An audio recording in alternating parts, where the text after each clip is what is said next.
There is a state which beheads and even crucifies its citizens, where those who question its authority are lashed and locked up for years. A state where women lack many basic rights, patrolled by religious police, where children are indoctrinated,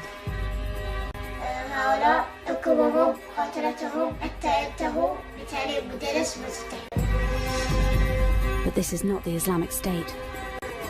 This is the Kingdom of Saudi Arabia. A close ally which buys billions of pounds worth of British arms, whose security forces we equip and train, even though they're in conflict with many of their own people, whose oil we buy, and whose royals get the red carpet treatment. We have a relationship with Saudi Arabia because we receive from them important intelligence and security information that keep us safe. Working with a team of Saudi undercover cameramen, What's this? This film sets out to penetrate one of the world's most secretive and repressive states. The women, they're imprisoned. They just fear freedom. Because of American and European support to the Saudi monarchy, our people have suffered. And we will uncover how Saudi money and ideology has helped drive terrorism around the world. I think there's a very real threat that the ideology that comes from there is posing to us. Morally, we need to make a stand. I think that the chickens are coming home to roost on this one.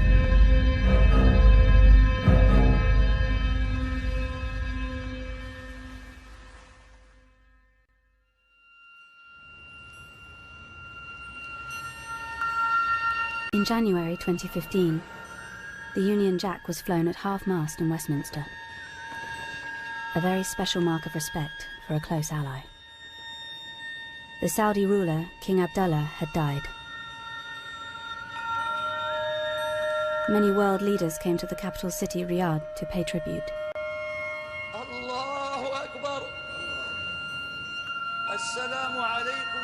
In the same month, in another Saudi city, a young blogger was whipped in public. Raif Badawi was convicted of insulting Islam after he spoke out about his government and religion. He wrote, "The only way to deal with an unfree world is to become so absolutely free that your very existence is an act of rebellion." For comments like this, Badawi, a father of 3 young children, was sentenced to 10 years in prison and 1,000 lashes.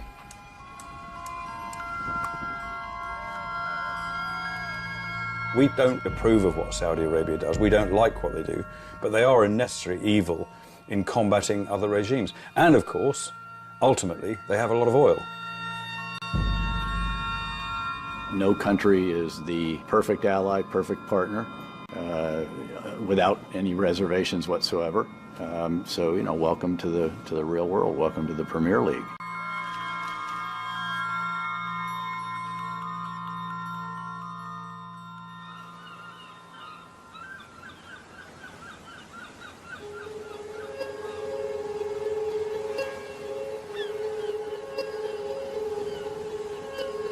كان يسب في السعودية ما بيها شيء يقول لا أنت بنت جبال تسمع يعني من الجبال هاي تسمع الشخص لما يبغى يتكلم لما يبغى يقول شيء ما يستطيع ما في أي حاجة داعي يعني فكانت السلطة تعتقل على الكتاب هوس الخوف هذا بسيط على الشعب كامل سواء كانوا شباب أطفال. Yasser is part of an underground network of activists in Saudi Arabia. It's one of the most secretive countries in the world. No journalist can operate freely, and you can't even get in as a tourist. So Yasser's come to Istanbul at great risk to collect an undercover camera. Over the next 6 months, he will be filming secretly inside Saudi Arabia. If caught, he'll be imprisoned. من ناحية إنه في خبر، نعم في خبر، نبغى الناس تشوف، نبغى الناس تعرف يعني كيف إحنا عايشين في اضطهاد وفي ذل وفي استعباد. ألزم علي إني أوصل الصورة البائسة هذه للناس واللي يكون.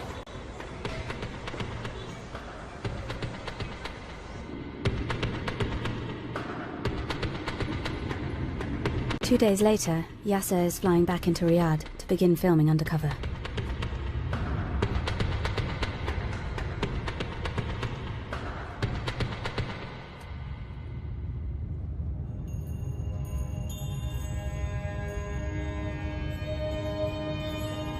In Saudi Arabia, the king is all-powerful. Since he came to the throne in 2015, King Salman's face looms large over the streets. Saudi Arabia is the home of Islam's holiest sites and the world's largest oil exporter. Its state oil company is worth an estimated £7 trillion. The royal family and their inner circle are worth billions. Yasser films an avenue of palaces. The external face of Saudi Arabia is ostentatious wealth and luxury shopping malls. But the global crash in oil prices has hit the Saudi economy hard. Despite spending billions on social welfare, it's been estimated up to a quarter of the population live in poverty. في 3 عيال وهذه بنت. ايش نعمل؟ ما يقرا البيت ما خرج الشارع.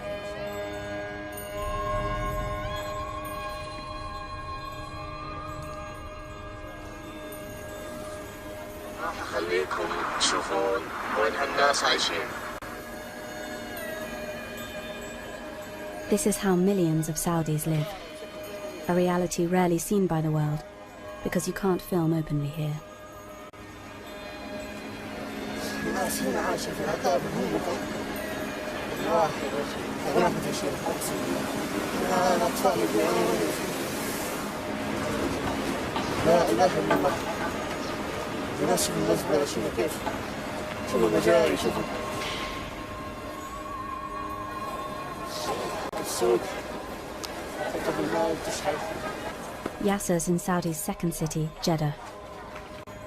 He shows us how women often end up begging on the streets.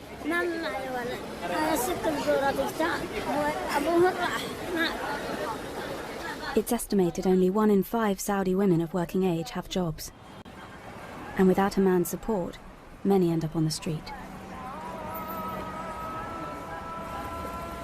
Yasser and his friend head down to the beach to play their lute.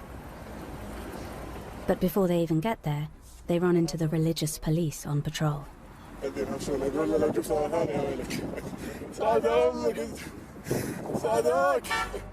In Saudi Arabia, playing music in public is forbidden by the religious police.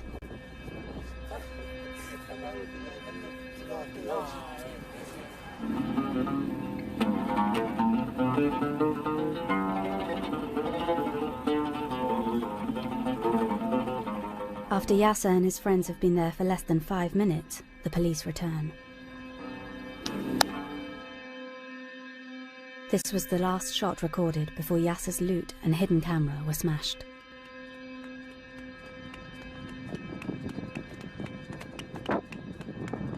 جيمس كسوني اصبعي اليوم وكسوني العود حتى.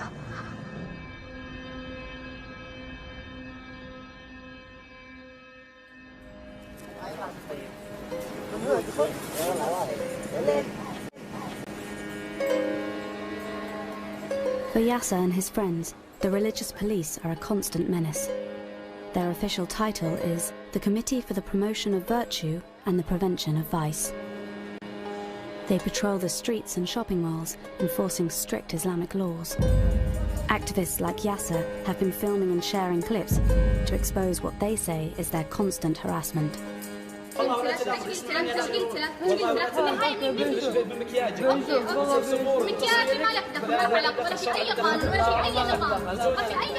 They force women to cover themselves and drive people out of cafes to go and pray. Their strict form of Sunni Islam is known as Wahhabism. It is the religion on which Saudi Arabia was founded. Here, the religious police are smashing bottles, thought to be alcohol.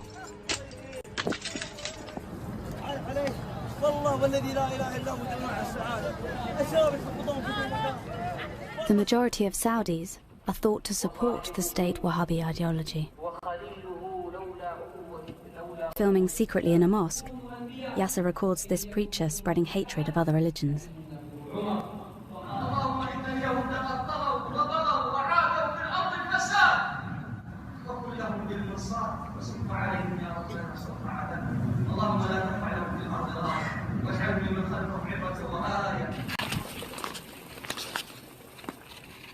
The state Wahhabi ideology is taught to Saudi children from an early age. Yasser films a 14-year-old Saudi boy showing him the books they use at his school. Books made in Saudi Arabia, but exported to the world. يستخدمون ضد المدرسة. طبعا الشيعة والكفار. المسيحيون هؤلاء حكمهم مقاتلتهم حتى ينتهوا. طبعا هؤلاء سينحرون. لأن بتعليم مدرس ما ستحيون.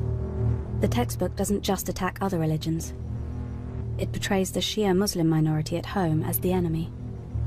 طبعا داخل عن الشيعة أنهم رافضة مقاتلتهم وإبعادهم عن دين الإيمان لأنهم كفار ونقاتلهم حيث أمرنا دين الإسلام. The Saudi education system has been intended as an insurance policy, as a security measure to protect the ruling family and to mislead the millions of students into hatred of other religions, other cultures, and into the worship of the Saudi ruling family. Saudi Arabia is said to have made some progress reforming its textbooks, removing the worst examples of prejudice. But these books are still found in mosques and schools around the world, everywhere from Britain to areas of Syria controlled by ISIS. No wonder thousands of Saudis joined ISIS and other terror group, because they were trained in Saudi schools. From the foundation of Saudi Arabia, the support of the religious establishment has been central to the royal family's grip on power. The regime uses traditional Islamic punishments. Executions are often carried out publicly with one sword blow to the neck. The headless bodies are sometimes then displayed publicly. According to human rights groups, King Salman has asserted his rule by stepping up the rate of executions to its highest level for 20 years. In 2015, Saudi Arabia executed 157 people. This Burmese woman was convicted of killing her stepdaughter.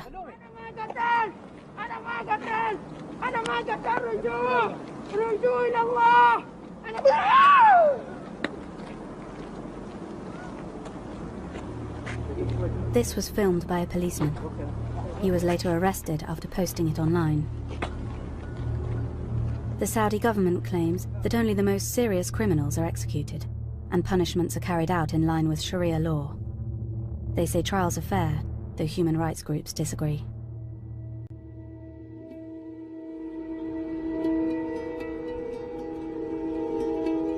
في النهاية تكمل فهم العربيين تسجيلهم تعتقلهم تعتدي عليهم. لا أعتقد أن هذا الإسلام، لا أعتقد أن هذه الدولة أصلا تمت الإسلام بصلة.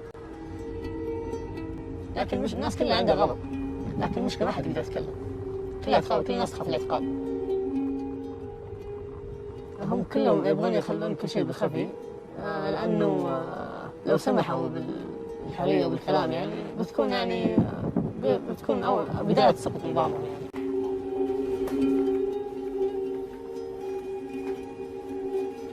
In Saudi Arabia, criticizing the government, criticizing religious people are considered as acts of terror. And people are reporting on each other, targeting their fellow citizens. So everyone becomes, more religious than ever. Everybody becomes more pro-government than ever. So we're going into a fascist society. The Saudi government says the anti-terror law strikes a balance between prevention of crimes and protection of human rights, according to Islamic law. One activist's story, more than any other, encapsulates Saudi suppression of free speech. موقع الليبراليين السعوديون هو أثار حفيظة المتشددين بصفة عامة في السعودية لأنه كان يفضح ممارسات. This is Raif Badawi, speaking before his eventual arrest in 2012. هم وعلى وجه الخصوص ممارسات هيئة الأمر المعروف والنهي عن المنكر، فذلك حملهم على محاولة تخويفي ومحاكمتي في الموقع الليبرالي السعودي على أنه يسيء للإسلام. هذه الساحة وليس جمالية في جلد الأخ خاطر يدوي.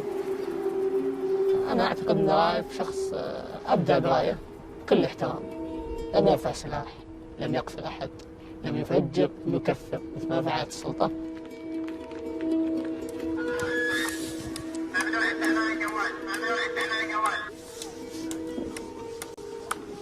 For most of his sentence, Raif has been held in one of Saudi Arabia's most notorious prisons, Bremen.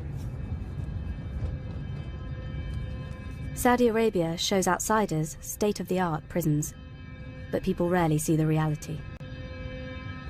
Since Raif was imprisoned, Yasser's network has managed to smuggle camera phones into Bremen.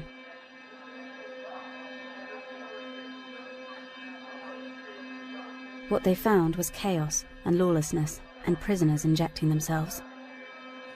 Here, a prisoner is abused by his fellow inmates.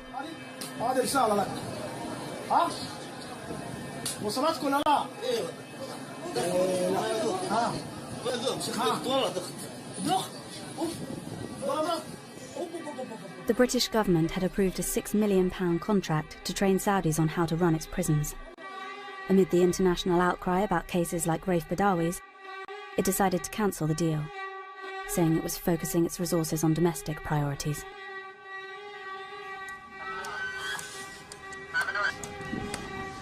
Raif Badawi has received no more lashes since the first 50, but his sentence of 10 years still stands.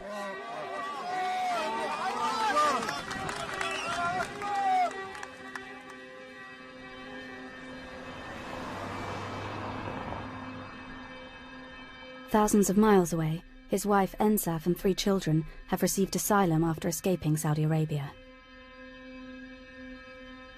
They haven't seen their father for 4 years. انت بتعرف وين هو بابا؟ وين؟ بالسجن؟ بالسجن ليش؟ ليش ما أعرف. شو عمل؟ بس هو ما عمل شيء، بس لأنه كتب وبعدين هذا وبعدين راح على السجن.